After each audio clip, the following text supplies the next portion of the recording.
আসসালামু আলাইকুম। নিবন্ধন প্রত্যাশী ভাই বোনেরা, শিক্ষক নিবন্ধন পরীক্ষায় স্কুল পর্যায়ে গ্রামার অংশে একটা টপিক ইনক্লুড করা হয়েছে, সেটা হলো কানেক্টরস বা লিঙ্কার্স। তো কানেক্টর বা লিঙ্কার্স বিষয়টা কি, বা কোন শব্দগুলো কানেক্টরস বা লিঙ্কার্স হিসেবে ব্যবহৃত হয়, সেগুলো আমাদের প্রথমে জানা উচিত। Cohesive devices, linkers and connectors. তো আমরা কোন শব্দগুলো কানেক্টর হিসেবে বা লিঙ্কার্স হিসেবে ব্যবহার করি আমাদের কথার মধ্যে, বা কোন শব্দগুলো ব্যবহার করলে মোটামুটি অ্যান্সার হয়ে যাবে, সেগুলো আমাদের জানা উচিত।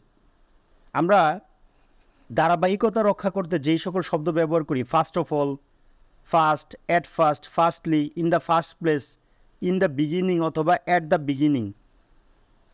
ঠিক ওরকমভাবে দ্বিতীয় হলে second, secondly, in the second place, third, thirdly, in the third place, তৃতীয় হইলে, মধ্যে ঘটলে কোনো ঘটনা, ইন বিটুইন বা ইন দ্য মিডল অফ, আর শেষে হলে last of all, lastly, at last, in the end অথবা অ্যাট দ্য এন্ড, ফাইনালি অথবা last but not the list, সর্বশেষ কিন্তু কম গুরুত্বপূর্ণ নয়, এরকম শব্দ ইউজ করে থাকি।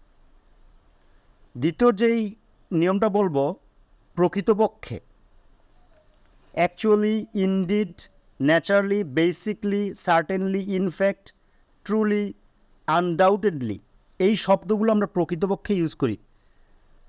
কানেক্টর বা লিঙ্কার পড়াতে গিয়ে যেটা মনে হলো, কোনো অ্যান্সার না পাওয়া গেলে আমরা এই কানেক্টরটা মোটামুটি ইউজ করতে পারি, যে অ্যাকচুয়ালি, যে কোনো কথার পূর্বে কিন্তু অ্যাকচুয়ালি শব্দটা বা ইনডিড, ন্যাচারালি, বেসিকলি কথাটা ইউজ করা যায়।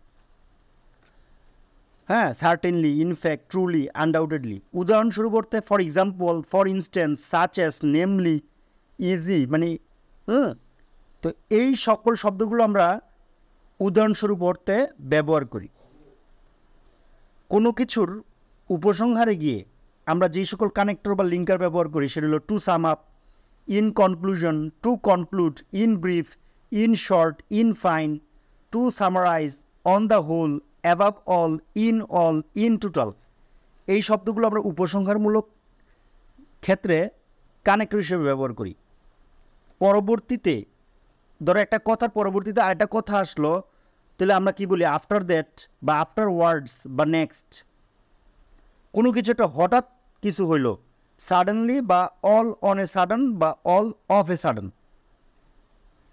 ফলে এই কানেক্টরটাও খুব ব্যবহৃত হয়ে থাকে। একটা কথার পরে আরেকটা কথা বলতে ফলে অর্থে as a result, as a consequence, consequently, eventually, ultimately আমরা ব্যবহার করে থাকি।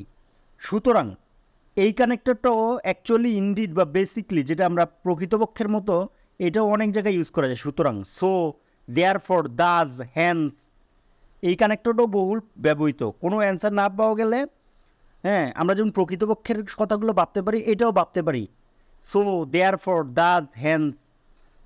কারণ প্রকাশ করলে বিকজ বা ফর। ফর কিন্তু একটা প্রিপোজিশন, আবার ফর একটা কনজাংশন।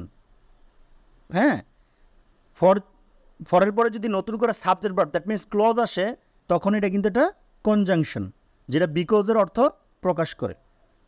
কারণে, because of, on account of, owing to, due to, for this reason, that's why, for the reason, এই শব্দগুলো কারণে অর্থ প্রকাশ করে।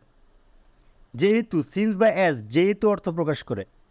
আর যখন, হোয়াইল বা হোয়েন, এটা যখন অর্থে আমরা কানেক্টর ইউজ করে থাকি। যখনই, অ্যাজ সুন অ্যাজ, যখনই হলো অ্যাজ সুন অ্যাজ। আচ্ছা, তে নাতেই, যেরকম আমি স্কুলে যেতে না যেতেই ঘন্টা বেজে উঠলো, স্টেশনে যেতে না যেতেই ট্রেন ছেড়ে দিল, স্কুল ছুটি হতে না হতেই বৃষ্টি আরম্ভ হয়ে গেল, এরকম অর্থে নুসুনার হেড, আর নুসুনার হেড থাকলে কানেক্টর হিসেবে THAN আসবে, THEN না, THAN। Hardly had, when, scarcely had, when. তাছাড়া, in addition, besides, moreover, furthermore, apart from that, এগুলো তাছাড়া অর্থে আসে।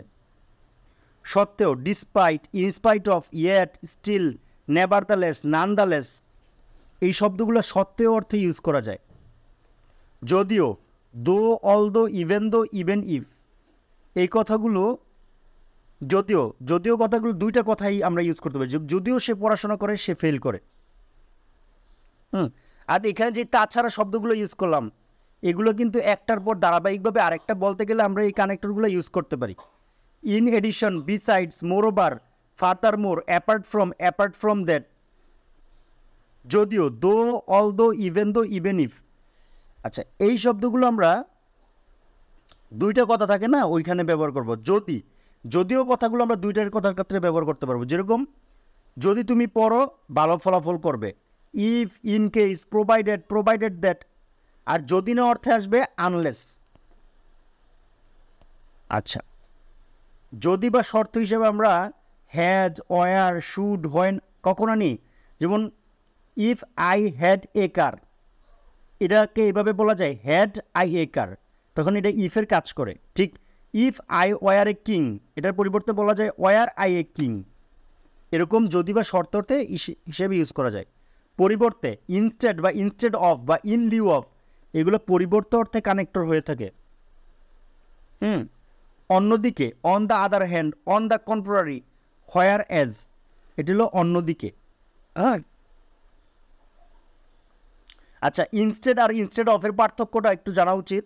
যেরকম instead of pen, he took pencil. তো ইনস্টেড অফ পেন, হ্যাঁ, তো ইনস্টেড অফের পরে কথা থাকে, কিন্তু শুধু ইনস্টেডের পর আর কথা থাকে না। যেমন হি টুকস pen,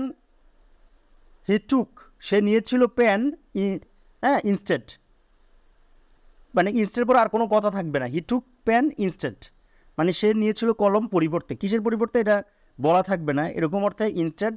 R instead of pen, he took pencil, এরকম ইনস্টেড অফের পরে কথা থাকবে, কিন্তু ইনস্টেডের পর আর কথা থাকবে না। আর অন্যদিকে on the other hand, on the contrary, while, whereas, এই শব্দগুলো আমরা বিপরীত দিকে অর্থে ইউজ করে থাকি। যা হোক বা হাউএভার বা এনি হাউ অর্থে আমরা যাই হোক ব্যবহার করি। তে, to, in order to, so as to, তে অর্থে আমরা ব্যবহার করে থাকি। আর যাতে, সো দ্যাট বা ইন অর্ডার দ্যাট। এত ডট ডট যে, যেরকম সো ডট ডট দ্যাট, আমরা সো থাকলে কানেক্টর হিসেবে দ্যাট আনা যায়। এমন যে, সাজ ডট ডট দ্যাট বা এজ। বরং রেদার থাকলে দেন আনা যায়, রাদার বা রেদার থাকলে দেন আনা যায়, হ্যাঁ, THEN। এই প্রেক্ষিতে ইন দিস রেসপেক্ট বা ইন দিস রিগার্ড, এটাও কানেক্টর হিসেবে ইউজ করা যায়। কিনা, ওয়েদার বা ইফ, কিনা অর্থে কানেক্টর হিসেবে ইউজ করা যায়। হ্যাঁ, ইফ মানে যদি, কিন্তু যদি কোনো বাক্যের মাঝে থাকে, যেমন হ্যাঁ, যেমন হি আস্কড মি, সে আমাকে জিজ্ঞেস করেছিল ইফ আই উড কাম, মানে আমি কি আসবো কি না, এরকম। এইভাবে in this way, similarly, likewise, in the same way, এইভাবে অর্থে কানেক্টর ইউজ হয়। অন্য কথা, ইন আদার ওয়ার্ডস, বা একটা কথার পরে আমরা বলতে পারি দ্যাট ইজ যে সংক্ষেপে I.E লেখা যায়, মানে অন্য কথায়।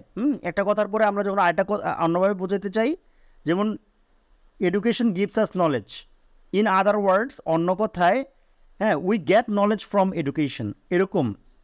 অন্য কথায় অর্থে আমরা ইন আদার ওয়ার্ডস বা দ্যাট ইজ বা I.E ইউজ করতে পারি। সময় অর্থে, যেমন মিন হোয়াইল, ইতোমধ্যে, অনেকে এটা ইতিমধ্যে বলে, আসলে ইতি মানে তো শেষ, ইতোমধ্যে শব্দটা হবে ইতোমধ্যে। মিন হোয়াইল, ডিউরিং, যেমন ডিউরিং রেনি সিজন বা ডিউরিং উইন্টার, এরকম। After a little while, at that time, at this movement, at the some time, হ্যাঁ, একই সময়ে, সামটাইমস, রিসেন্টলি, অ্যাট ওয়ান্স, সুন, এই শব্দগুলো সময়ের ক্ষেত্রে কানেক্টর হিসেবে ইউজ করা যায়। বর্তমানে, অ্যাট প্রেজেন্ট, প্রেজেন্টলি, নাউডেইজ, হ্যাঁ। তারপরে জোড়ায় জোড়ায় ব্যবহৃত কিছু কানেক্টর বা লিঙ্কার আছে, যেমন আইদার অর, নাইদার নর, হ্যাঁ, not only but also, whether or, হ্যাঁ, টিল বা অ্যাজ লং অ্যাজ, হ্যাঁ, তো টিল বা অ্যাজ লং অ্যাজ কোন অর্থে প্রকাশ করে, ওই পর্যন্ত অর্থে প্রকাশ করে। আর বোথের সাথে অ্যান্ড হয়, যেমন he took both pen and pencil, until, ওই পর্যন্ত না। আচ্ছা, অ্যাজ ওয়েল এজ আর অ্যান্ডের মধ্যে জিনিস একই, এবং অর্থে প্রকাশ পায়। As much as as many, যেগুলো আমরা গণতে পারি ওটার সাথে মেনি, আর যেটা গণতে পারি না ওটার সাথে মাছ আমরা ইউজ করি। লাইক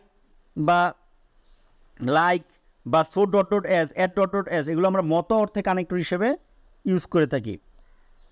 রিলেটিভ প্রোনাউন হলো হু, হুইচ, দ্যাট, এই তিনটা।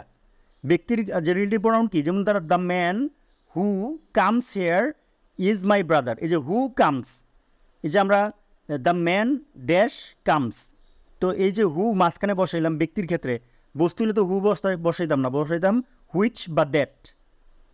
তো ব্যক্তির ক্ষেত্রে হু বসে আর বস্তুর ক্ষেত্রে হুইচ বা দ্যাট বসে। এই যে মাঝে বসলো দ্য হাউস, হ্যাঁ, হুইচ লুকস বিউটিফুল, যেটা দেখতে সুন্দর, ইজ মাইন, বা that looks beautiful is mine. এই যে মাঝে আমরা কানেক্টর বসাইলাম, ব্যক্তির ক্ষেত্রে হু, বস্তুর ক্ষেত্রে হুইচ বা দ্যাট। THN দেন চেয়ে, যেমন he is taller then I, সে আমার চেয়ে লম্বা, তো দেন একটা কানেক্টর ইউজ করা যায়। হোয়ারেজ অথচ, হ্যাঁ, বাই এটা হবে ফার, অ্যাফেয়ার, বাই ফার যতটুকু পর্যন্ত, হ্যাঁ, লেস্ট না হলে, আদারওয়াইজ নতুবা, ওয়ান্স ওয়ান্স এ উইক, বা ওয়ান্স যদি একবার অর্থে, সাপোজিং দ্যাট মনে করে, আনফর্চুনেটলি দুর্ভাগ্যক্রমে, সারপ্রাইজিংলি বিস্ময়করভাবে, অফকোর্স অবশ্যই। তো এই সকল শব্দগুলো অ্যাট ফার্স্ট আমাদের জানা উচিত কোন শব্দগুলো কানেক্টর হিসেবে ইউজ হয়। তো তাছাড়া আমাদের ফ্রি হ্যান্ড রাইটিং করতে গেলে, বিভিন্ন বিষয় উপস্থাপন করতে গেলে কানেক্টর ব্যবহার জানাটাও খুবই গুরুত্বপূর্ণ। তো আজকে আমরা মোটামুটি কানেক্টর সম্পর্কে একটা ভালো ধারণা পেলাম।